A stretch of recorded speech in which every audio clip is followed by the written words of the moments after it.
இன்றைக்கும் என்றைக்கும் போல் இன்ஸ்டண்ட்டான tiffin recipe பார்க்கலாம். ரொம்ப ஹெல்த்தியாக, அதுவும் 10 நிமிஷத்தில் ரொம்ப குவிக்காக செஞ்சு முடிச்சிடலாம். டேஸ்ட்டும் ரொம்ப சூப்பராக இருக்கும்.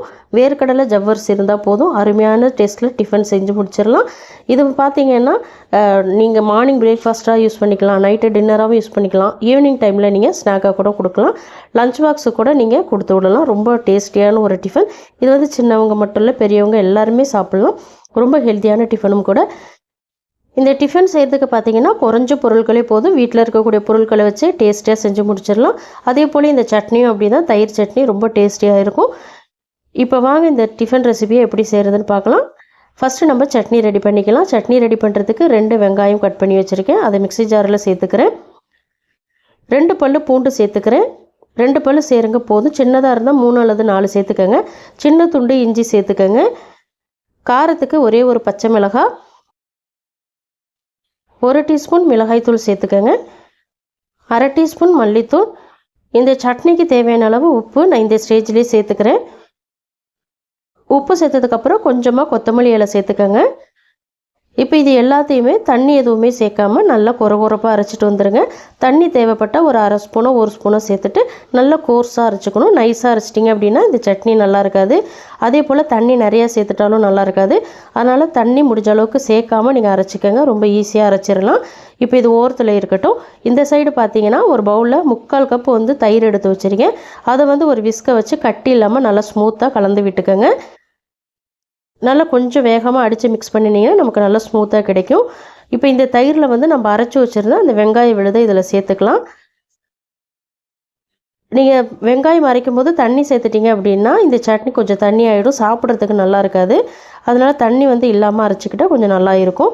இப்போ இதை வந்து நல்லா ஒரு தடவை கலந்து விட்டுக்கலாம். இந்த சட்னி பார்த்திங்கன்னா சப்பாத்தி, ஆலு பராத்தா இதுக்கு எல்லாமே ரொம்ப சூப்பராக இருக்கும். இப்போ இது சின்னதாக தாளிப்பு ஒன்று கொடுத்துக்கலாம். 1 டேபிள் ஸ்பூன் எண்ணெயை நல்லா ஹீட் பண்ணி வச்சுக்கோங்க. அதில் ஒரு 1/2 டீஸ்பூன் சீரகம் சேர்த்து பொரிய விடுங்க. சீரகம் வந்து கருகிடாமல் பார்த்துக்கணும். இப்போ ஒரு பிஞ்ச் அளவுக்கு பெருங்காயத்தூள் சேர்த்துட்டு இந்த தாளிப்பை அப்படியே இந்த சட்னியில் சேர்த்துக்கோங்க. எண்ணெய் வந்து நல்லா சூடாக இருக்கணும். இப்போ சட்னி தாளிச்சாச்சு, அவ்வளோதான். சிம்பிளாக இருந்தாலும் டேஸ்ட் அவ்வளோ சூப்பராக இருக்கும். இதை நல்லா கலந்து விட்டுக்கலாம். இது வந்து ரைஸ்க்கு கூட நல்லாயிருக்கும், ட்ரை பண்ணி பாருங்கள். அதுவும் இந்த ஜவ்வரிசி ரொட்டிக்கு ரொம்பவே நல்லா இருந்ததுங்க. இப்போ சட்னி ரெடி ஆகிடுச்சு. ரொட்டிக்கு நம்ம ரெடி பண்ணிக்கலாம். அதுக்கு பேன் ஹீட் பண்ணி ஒரு பவுல் வந்து வறுத்த வேர்க்கடலை சேர்த்துருக்கேன். வறுத்த வேர்க்கடலையாக இருந்தாலும் கூட 1 நிமிஷத்துக்கு மீடியம் ஃப்ளேமில் வச்சுட்டு நல்லா வறுத்து விட்டுக்குங்க. வேர்க்கடலை வந்து ரொம்ப கலர் மாதிரி வர வரைக்கும் வறுக்கக்கூடாது. ஜஸ்ட் அந்த சூடு ஏறினா போதும். இப்போது நல்லா கலந்தாச்சு. இந்த ஸ்டேஜில் பார்த்தீங்கன்னா 1/2 கப் வந்து ஜவ்வரிசி சேர்த்துக்கோங்க. இப்போ ஜவ்வரிசி சேர்த்ததுக்கப்புறம் இதையும் ஒரு 3 நிமிஷத்துக்கு மீடியம் அல்லது லோ ஃப்ளேமில் மாற்றி மாற்றி வச்சு நல்லா வறுத்து விட்டுக்கணும். கலர் மாறிடக்கூடாது. மீடியம் ஃப்ளேமில் அல்லது லோ ஃப்ளேமில் வச்சுட்டு வறுத்துக்கங்க. கரெக்டாக 3 நிமிஷம் வருங்க போதும். அது வறுபட்டதுக்கப்புறம் ஒரு மணம் ஒன்று வரும், டிஃப்ரெண்ட்டான ஒரு மணம், ரொம்ப அருமையாக இருக்கும் அந்த மணம். அதுவே உங்களுக்கு தெரியும் இந்த ஜவ்வரிசி நல்லா வறுபட்டுருச்சுன்னு. அந்த ஸ்டேஜில் நீங்கள் என்ன பண்ணணும், ஸ்டவ்வை ஆஃப் பண்ணிவிட்டு இது எல்லாத்தையுமே நல்லா ஆற வச்சுக்கோங்க. ஆறின பிறகு ஒரு மிக்ஸி ஜாருக்கு மாற்றிக்கோங்க. இது வந்து சூட்டோடு அரைக்காதீங்க. சூட்டோடு அரைச்சிங்க அப்படின்னா வேர்க்கடலையில் இருக்கிற அந்த எண்ணெயெல்லாம் பிரிஞ்சு வந்துடும். அதனால் நல்லா ஆற வச்சுட்டு அரைக்கணும். இப்போ மிக்ஸி ஜாருக்கு மாற்றினதுக்கப்புறம் 1 கப் வந்து ரவை சேர்த்துக்கோங்க. வறுத்த ரவை, வறுக்காத ரவை எது வேணாலும் எடுத்துக்கலாம். இப்போ இதை வந்து நல்லா கோர்ஸாக அரைச்சி எடுத்துகிட்டு வந்துடணும். ஒன்றும் பாதியமாக இருக்கிற மாரி அரைச்சிக்கோங்க. இப்போ நான் காட்டுறேன் பாருங்கள், இது போல் அரைச்சிக்கணும். ஜவ்வரிசி, வேர்க்கடலை இது எல்லாமே ஒன்றும் பாதியமாக அரைப்பட்டிருக்கணும். இப்படி அரைப்பட்டிருந்தால் நம்ம ரொட்டி சாப்பிடும்போது வேர்க்கடலைலாம் அங்கங்கே கடிப்படும். அப்போ ரொம்ப நல்லாயிருக்கும் டேஸ்ட்டு. இப்போ இதை வந்து அப்படியே நம்ம ஒரு மிக்சிங் பவுலுக்கு மாற்றிக்கலாம். இப்போ நான் மிக்சிங் பவுலுக்கு மாவை மாற்றிட்டேன். இந்த ஸ்டேஜில் பார்த்தீங்கன்னா ஒரே ஒரு உருளைக்கிழங்க வேக வச்சுட்டு தோல் நீக்கிட்டு துருவி வச்சுருக்கேன், அதை சேர்த்துக்கிறேன். நான் வந்து நல்ல பெரிய சைஸ் உருளைக்கிழங்கு எடுத்திருக்கேங்க. நீங்கள் சின்னதாக இருந்தால் 2 எடுத்துக்கோங்க, கரெக்டாக இருக்கும். இப்போது 1 டீஸ்பூன் மிளகுத்தூள் சேர்த்துக்கிறேன். 1/2 டீஸ்பூன் சீரகத்தூள் சேர்த்துக்கிறேன். பச்சை மிளகாய் வந்து 2 பச்சை மிளகாய் பொடியாக நறுக்குனது அதையும் சேர்த்துக்கிறேன்.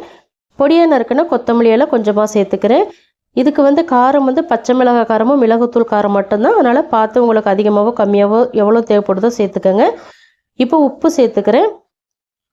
உப்பு சேர்த்ததுக்கப்புறம் இது எல்லாத்தையுமே நல்லா கலந்து விட்டுக்கோங்க. நல்லா அழுத்தம் கொடுத்து மிக்ஸ் பண்ணிக்கணும்.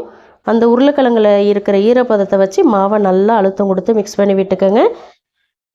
இப்போ மாவு ரொம்ப டைட்டாக இருக்குது. இப்போ கொஞ்சம் கொஞ்சமாக தண்ணி தெளித்து இதை வந்து ஒரு சப்பாத்தி மாவு பதத்துக்கு நம்ம கலந்துக்கணும். நல்ல சாஃப்டாக இருக்கணும் மாவு. கரெக்டாக நம்ம சப்பாத்திக்கெலாம் ரெடி பண்ணுவோம் பாருங்கள், அதே போல் நீங்கள் ரெடி பண்ணிக்கணும். இப்போ மாவை நான் ரெடி பண்ணிட்டேன் பாருங்கள், எவ்வளோ சாஃப்டாக இருக்குது பாருங்கள். இதை வந்து ஒரு 5 நிமிஷத்துக்கு கட்டாயமாக ஊற வைக்கணும். ஏன்னா ரவை ஜவ்வரிசியெல்லாம் தண்ணி இழுக்கும். அதனால் ஒரு 5 நிமிஷத்துக்கு இதை அப்படியே ஊற வச்சுருங்க, நல்லா ஊறட்டும். இப்போ 5 நிமிஷம் ஊறிடுச்சுங்க. மறுபடியும் எடுத்து நல்லா கலந்து விட்டுக்கலாம். அந்த ஜவ்வரிசி ரவை எல்லாமே தண்ணியெல்லாம் இழுத்துருக்கும். அப்படி இழுத்துருந்ததுன்னா மாவு மறுபடியும் மிக்ஸ் பண்ணும்போது இது போல் உதிரி உதிரியாக வரும். இது போல் வந்துச்சுன்னா ரொட்டி தட்டும்போது நம்ம கரெக்டாக வராது, உடஞ்சி வரும். அதனால் மறுபடியும் கொஞ்சமாக தண்ணி சேர்த்துட்டு மாவை கலந்து விட்டுக்கலாம். இன்னும் கொஞ்சம் மாவுக்கு ஈரப்பதம் தேவை, அதனால் கொஞ்சம் தண்ணி சேர்த்துட்டு மறுபடியும் சாஃப்டாக மிக்ஸ் பண்ணிக்கோங்க. இப்போ பாருங்கள், நல்லா சாஃப்டாக மிக்ஸ் பண்ணியாச்சு. ரவை ஜவ்வரிசிலாம் நல்லா ஊறி வந்திருக்கிறதுனால இதுக்கப்புறம் தண்ணி இழுக்காது. இப்போது சின்ன சின்ன உருண்டைகளாக எடுத்து உருட்டி அப்படியே நீங்கள் டைரெக்டாக தோசைக்கல்லில் தட்டினீங்க அப்படின்னா சூப்பராக உங்களுக்கு வரும். அப்படி இல்லை உங்களுக்கு டைரெக்டாக தோசைக்கல்லில் தட்ட வராதுன்னா நீங்கள் இலையில் தட்டிக்கலாம், பட்டர் ஷீட்டில் தட்டிக்கலாம். அப்படி இல்லைன்னா பால் கவர் இருக்குது பார்த்தீங்களா, அதை கூட கட் பண்ணி அதில் கூட நீங்கள் தட்டி சேர்த்துக்கலாம். இப்போ நான் டைரெக்டாக தோசைக்கல்லில் தான் தட்டுறேன். தோசைக்கல்லை நல்லா லோ ஹீட்டில் வச்சுட்டு மாவை தட்டிக்கங்க. கையில் எண்ணெய் அல்லது தண்ணி தொட்டுட்டு தட்டினீங்கன்னா ரொம்ப ஈஸியாக தட்ட வந்துடும். உங்களால் எந்த அளவுக்கு மெலிசாக தட்ட முடியுமோ அந்த அளவுக்கு மெலிசாக ரவுண்டாக தட்டி விட்டுக்கோங்க. இப்போ வந்து எண்ணெய் சேர்த்துக்கலாம். எண்ணெய் கொஞ்சம் அதிகமாகவே சேர்த்துக்கோங்க. எண்ணெய் அதிகமாக சேர்க்கும்போது உங்களுக்கு வந்து நல்லா கிறிஸ்பியாக கிடைக்கும் இந்த ரொட்டி. இப்போ நல்லா மீடியம் ஃப்ளேமில் வச்சுட்டு குக் பண்ணிக்கோங்க. இப்போ ரொட்டி அடியில் வெந்துருச்சு, திருப்பி விட்டு இன்னொரு சைடு வேக வச்சுக்கலாம். நல்லா கோல்டன் கலரில் வரணுங்க. அதனால் திருப்பி திருப்பி விட்டு 2 சைடு மாற்றி மாற்றி குக் பண்ணுங்கள். ஒரே சைடு குக் பண்ணிங்கன்னா ரொம்ப கலர் மாதிரி டார்க்காக ஆகிடும். அதாவது கலர் மாதிரி ஒரு மாதிரி கருகுன மாதிரி ஆகிடும். அதனால் ஒரு 10-20 செகண்டுக்கு ஒரு தடவை திருப்பி திருப்பி விடுங்க. அப்படி திருப்பி விடும்போது கலர் நமக்கு ஈவனாக கிடைக்கும் 2 சைடும். இப்போ பாருங்கள், நான் எவ்வளோ அழகான ஒரு கலர் கிடச்சிருக்கு பாருங்கள், கோல்டன் கலர். இது சாப்பிட்றதுக்கு ரொம்ப சூப்பராக இருக்கும். இப்போது பிளேட்டுக்கு நான் மாற்றிக்கிறேன். இந்த டிஃபன் ரெசிபியை கட்டாயமாக உங்கள் வீட்டில் மிஸ் பண்ணிடாமல் செஞ்சு பாருங்கள், அவ்வளோ டேஸ்ட்டாக இருக்கும். பசங்களுக்கு இதை செஞ்சு கொடுங்க. 1 அல்லது 2 சாப்பிட்ற இடத்துல கட்டாயமாக இது வந்து 4 சாப்பிடுவாங்க. அவ்வளோ டேஸ்டியாக இருக்கும். அதுவும் இந்த சட்னி கூட வச்சு கொடுங்க, ரொம்ப விரும்பி சாப்பிடுவாங்க. இந்த ரெசிபியை கட்டாயமாக உங்கள் வீட்டில் ட்ரை பண்ணி பாருங்கள். ட்ரை பண்ணி பார்த்துட்டு உங்கள் ஃபீட்பேக்கை மறக்காமல் எனக்கு கமெண்ட்டில் சொல்லுங்கள். இதே போல் நிறைய டிஃபன் ரெசிபிஸ் நம்ம சேனலில் நான் அப்லோட் பண்ணியிருக்கேன். எல்லாமே இன்ஸ்டண்ட்டான டிஃபன் ரெசிபிஸ் தான். போய் செக் பண்ணி பாருங்கள், உங்களுக்கு ரொம்பவே யூஸ்ஃபுல்லாக இருக்கும். இந்த டிஃபன் ரெசிபி கட்டாயமாக உங்களுக்கு பிடிச்சிருக்கும் நம்பரை. பிடிச்சிருந்தால் லைக் பண்ணுங்கள். உங்கள் ஃப்ரெண்ட்ஸ் அண்ட் ஃபேமிலி மெம்பர்ஸ் எல்லாருக்குமே நிறைய ஷேர் பண்ணி விடுங்க. இது போல் இன்ட்ரெஸ்டிங்கான ரெசிபிஸ் தெரிஞ்சுக்கணும்னு நினச்சிங்கன்னா மறக்காமல் அனிதா டேஸ்டி கார்னர் தமிழ் சேனலை சப்ஸ்கிரைப் பண்ண மறக்காதீங்க. தேங்க்ஸ் ஃபார் வாட்சிங் ஃப்ரெண்ட்ஸ். நாளைக்கு இன்னொரு இன்ட்ரெஸ்டிங்கான ரெசிபிஸோடு சந்திக்கிறேன். பாய்.